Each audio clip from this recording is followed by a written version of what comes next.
Boris Johnson says he may have to tighten the rules on face coverings in England, encouraging their use in confined spaces like shops. At the moment, they're only mandatory on public transport, but the Prime Minister says the scientific advice on masks has shifted. Speaking during an online question and answer session at Downing Street, he also urged people to go back to work if they can, instead of working from home. Face coverings became mandatory in shops in Scotland today, as well as on public transport, with the First Minister Nicola Sturgeon saying it's an important public health initiative. Our science editor David Shukman has our top story. The message is obvious when the Prime Minister is pictured in a mask. It means you can expect new rules in England for where you have to cover your face, no longer just on public transport. We need to be stricter in insisting that people wear face coverings in confined places. We're looking at ways of making sure that people really do have face coverings in shops, for instance, where there is a risk of transmission. Hello.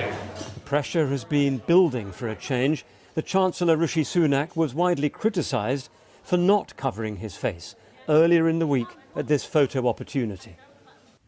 And Scotland is already going further than the rest of the UK by requiring masks to be worn in shops right now. I think it reminds people that we need to be taking precautions. I think it's a good thing because it protects people. Yeah, of course, yeah. Anything that stops this virus is a good idea. The reason is that anyone infected can spread the virus with coughs, sneezes, or even by speaking loudly. The risk is greatest indoors, especially in crowded spaces with bad ventilation. That's where scientists say that face coverings can make a difference. Those droplets are caught by the mask.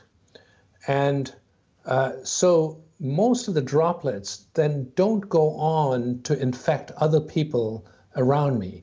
Now, some of the droplets might escape through the sides of the mask, but then they would fall down to the area around me. The latest figures show that masks now have to be worn everywhere in public in as many as 71 different countries. They are becoming more widely accepted. It's estimated that in Italy, 80% of people now wear them. In the US, 70%, and in Spain, 65%. While in the UK, the figure is 25%, though that may now be a bit higher since that data was gathered. And a new voice has entered the debate, with tourist destinations struggling, like the almost empty Amalfi Coast in Italy. The travel industry now says that face coverings should be mandatory, whatever different governments may think about that. The use of face masks should not be political. There should not be stigma around it. It is just the way we go forward to be able to move around freely while protecting others and also protecting ourselves. It's a big step to order face coverings to be worn beyond public transport. But as we learn more about how easily the virus can spread, masks are becoming part of the new normal in more aspects of our lives. David Shukman, BBC News. Well, the number of people reported to have died after testing positive for coronavirus was 48 in the past 24-hour period. That takes the total number of deaths across the UK to 44,650. Well, our political correspondent Alex Forsyth is at Westminster for us this evening. Alex, there does seem to have been a marked change in tone from the government and the Prime Minister today. Yeah, well, the public messaging has changed as we've moved through various phases of this pandemic. And we did have that very clear indication from government today that they were looking at much stricter rules around face coverings in public. And we also heard from Boris Johnson that he now wants people to start going back to work. Now, the official guidance has been, and Number 10 says it still remains, that people should work from home where they can. But during that public Q&A session, recorded and broadcast by Downing Street, Boris Johnson said everybody's taken the stay at home if you can. I think we should now sort of say, well, go back to work if you can. He said he thinks people should try to start living normally, to have the confidence to go to shops and restaurants.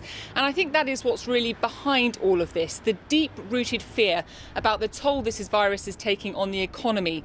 In the week we heard the government's plans to protect jobs. We also heard from Boots and John Lewis about significant cuts in those sectors. And so that's why we're hearing a change in tone, a shift about go out safely if you can, go back to work safely if if you can. The government's stressing it wants people to follow guidelines, but at this crucial point of the pandemic, their messaging has to be not only clear, that is really important, but the danger for the government is that it becomes confused. OK, Alex, thank you. Alex Forsyth there at Westminster.